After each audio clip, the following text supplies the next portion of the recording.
এবং সেই কারণে গরুর কোনোদিন বৃন্দাবনে আসে না। সৌভরি মুনি অভিশাপ দিয়েছিল ওই কারণে, ফের যদি তুই কোনোদিন এই বৃন্দাবনে আসিস তাহলে তুই পুড়ে মারা যাবি। সেই দিন থেকে গরুর বৃন্দাবনে আসে না। সেই দিন থেকে গরুর পাখি বৃন্দাবনে আর আসে না। তাই মাগো আজকে দেখুন কাঁদিও না, সেই কারণে বৃন্দাবনে এতদিন লুকিয়েছিল। ভগবান বলছে শোনো কালিও, তুমি আর এখানে থাকবে না, তুমি এবার চলে যাও রমণক দ্বীপে। কিন্তু কালিয়নাগ বলছে শোনো প্রভু, আমাকে গরুর আক্রমণ করবে। গরুর পাখি বলে শোনো, আমার চরণের চিহ্ন তোমার মস্তকে রয়েছে, আর তোমার মস্তকে থাকার জন্য কোনদিন তোমাকে আর আঘাত করবে না। হরিবল হরিবল। এইবার তুমি চলে যাও রমণক দ্বীপে, যেখানে শুধুমাত্র সাপেদের বাস। রাধে রাধে। ভগবান কি করলেন? ভগবান চলে গেলেন মায়েদের কাছে, আর ভক্ত অর্থাৎ কালিয়নাগ ফিরে গেলেন রমণক দ্বীপে।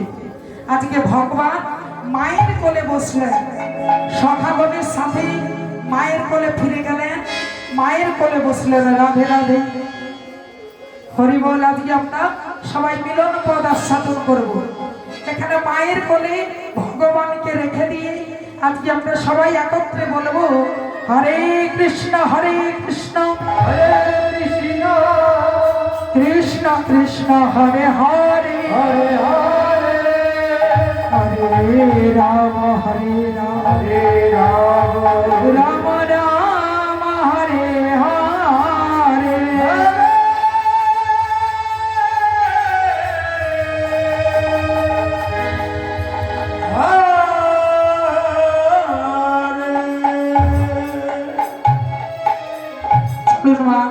আজকে মিলন পদ আস্বাদন করব এবং যাওয়ার পূর্বে বলে যাব, যেটাই সমস্ত কীর্তনিয়া, সমস্ত ভক্তের, সমস্ত শ্রোতাবৃন্দ যারা রয়েছে সবার উদ্দেশ্যে একটাই নিবেদন মাগো, আপনারা সবাই এই চৈতন্য মহামেলা অনুষ্ঠানে কিছু কিছু অর্থ আপনারা দান করবেন। আপনাদের কিঞ্চিৎ দান একটি মহোৎসব হয়ে যাবে, একটি মহামেলা হয়ে যাবে।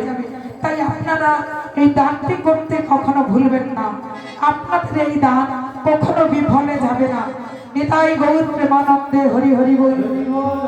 জয় রাধে রাধে বল, কৃষ্ণ কৃষ্ণ বল, রাধে রাধে বল, কৃষ্ণ কৃষ্ণ বল, রাধে রাধে বল, কৃষ্ণ কৃষ্ণ বল, রাধে রাধে বল,